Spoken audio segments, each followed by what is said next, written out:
जो इतने वक्त से इंतजार कर रहे थे। मनीष पटेल जी भी हैं, नर्सिंग कॉलेज के डायरेक्टर हैं। मनीष जी, स्वागत है आपका हमारे इस शो में। हम सबसे पहले आपसे ये जानना चाहेंगे, आप इस फैसले के बाद जिस तरीके से कोर्ट ने कहा इस मामले में, छात्रों को तो एक बड़ी राहत मिली ही है, नर्सिंग कॉलेजेस के बारे में भी हम ये आपसे सवाल जवाब जानना चाहेंगे कि परेशानी उनके सामने भी थी, कहीं ना कहीं उनकी जो दिक्कत है उसमें भी अब धीरे धीरे वो भी अब सामान्य तौर पर ठीक होगी आने वाले वक्त में। जी, आने वाले वक्त में मैडम परेशानी का समस्या का समाधान होगा। जी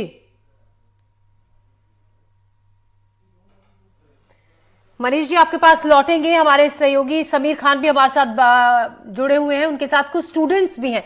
समीर, कुछ स्टूडेंट्स मुझे आपके पीछे नजर आ रहे हैं, हम चाहेंगे आप सवाल पूछें। आप कोर्ट के इस आदेश के बाद स्टूडेंट्स के लिए, उनके लिए बहुत बड़ी राहत है, जो बहुत सालों से इंतजार कर रहे थे एग्जाम देने का, अब एग्जाम वो दे पाएंगे।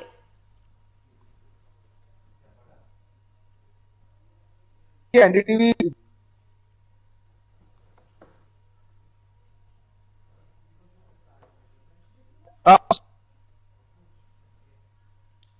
और इस फैसले पे सबसे पहले हम स्टूडेंट से बात।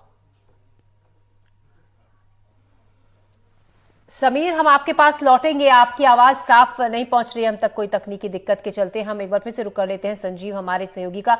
संजीव, नर्सिंग के छात्रों से लगातार हम देखते हैं आपकी भी बातचीत होती रहती है, क्या कहते हैं? क्योंकि देखिए, इस फैसले के बाद हमने लगातार इस खबर को उठाया है अपने मंच पर, आप लोगों के जरिए ग्राउंड रिपोर्ट आपने जो भेजी है, बहुत सी स्टूडेंट से बातचीत की, नर्सिंग कॉलेज के जो भी संचालक हैं उनसे बातचीत होती रही। अब कितना बड़ा बदलाव इसके बाद देखा जा सकता है आने वाले वक्त में? ज्योति, ये स्टूडेंट के लगभग 1 लाख से ज़्यादा स्टूडेंट इस समस्या से पीड़ित थे, क्योंकि चूंकि कोर्ट का ऑर्डर नहीं था एग्ज़ाम लेने का, इसलिए एग्ज़ाम नहीं हो रहे थे। लेकिन जिन बच्चों ने इन कॉलेजेस में, जैसे मैं इस समय हितकार्नी कॉलेज में खड़ा हूँ, यहाँ पे एडमिशन ले लिए थे, ये इन कॉलेजों में कोई दिक्कत नहीं थी, उसके बाद भी इनके एडमिशन बच्चों के हो गए थे, पर एग्ज़ाम नहीं होते थे। ये आते थे, प्रैक्टिकल करते थे, क्लासेस अटेंड करते थे, लेकिन सबसे बड़ी समस्या इनकी ये होती थी कि इनके एग्ज़ाम नहीं होते थे। अब बच्चों ने 3 साल 4 साल की पढ़ाई पूरी कर ली और एग्ज़ाम फर्स्ट ईयर का भी नहीं हुआ। क्यों? क्योंकि आड़े आता था कोर्ट का फैसला। तो जब मध्य प्रदेश हाई कोर्ट ने इन बच्चों के लिए छूट देनी शुरू की कि अब ये बच्चों का कोई दोष नहीं है, तो अभी हाई कोर्ट ने इन्होंने कहा है कि एक बार ये सारे बच्चे जो किसी भी कॉलेज में पढ़ रहे थे, जो योग्य हैं या नहीं है कॉलेज, उन बच्चों को एक बार एग्ज़ाम देने दिया जाएगा, और अगर वो उसमें पास हो जाते हैं तो वो आगे अपना करियर बढ़ा सकेंगे, अपनी पढ़ाई पूरी कर सकेंगे, और जो उस एग्ज़ाम में फेल हो जाएंगे उनके लिए फिर कोई राहत की अभी तक सूचना नहीं है। तो इस तरह से लगभग 1 लाख से ज़्यादा स्टूडेंट जो अपना सब कुछ दे चुके थे, पैसा दे चुके थे, समय दे चुके थे, अब उनको राहत मिली है, वो एग्ज़ाम देंगे और हर 6-6 महीने में एग्ज़ाम हुआ करेंगे, ताकि जो उनका समय है वो पूरा हो जाए फर्स्ट ईयर से 4th ईयर तक। तो भी उन स्टूडेंट्स का लगातार एनडीटीवी से कहना ये था कि अगर वो हर एग्ज़ाम को समय पे पास कर लेंगे तो भी उनकी ज़िंदगी के 2 साल और ज़्यादा लग रहे हैं।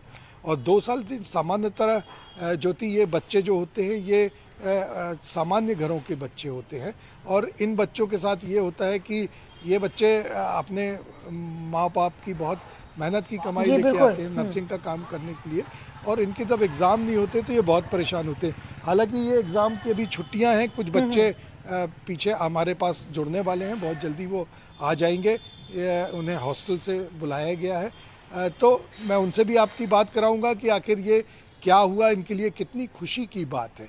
तो मैं जो बता रहा था आपको ज्योति, एक पीआईएल के कारण ये सारा मसला खुला है, क्योंकि मध्य प्रदेश में ऐसे लगभग 600 कॉलेज खुल गए थे जो कागजों में थे। एक फैकल्टी 10 कॉलेज में थी, एक स्टूडेंट का एडमिशन 10 कॉलेजेस में था, पीजी के लिए कोई उनके पास कोई एक भी इक्विपमेंट नहीं थे। अब सरकार के भी जो कॉलेज हैं, नर्सिंग कॉलेज मध्य प्रदेश में, एक सबसे बड़ी हास्यास्पद बात यह है कि जो गवर्नमेंट नर्सिंग कॉलेजेस हैं वो भी जो nursing college of institute of India की गाइडलाइंस उसका पालन नहीं करते। जी, तो सरकारी कॉलेज के जो नर्सिंग कॉलेज थे उनमें भी ये खामियां पाई गई।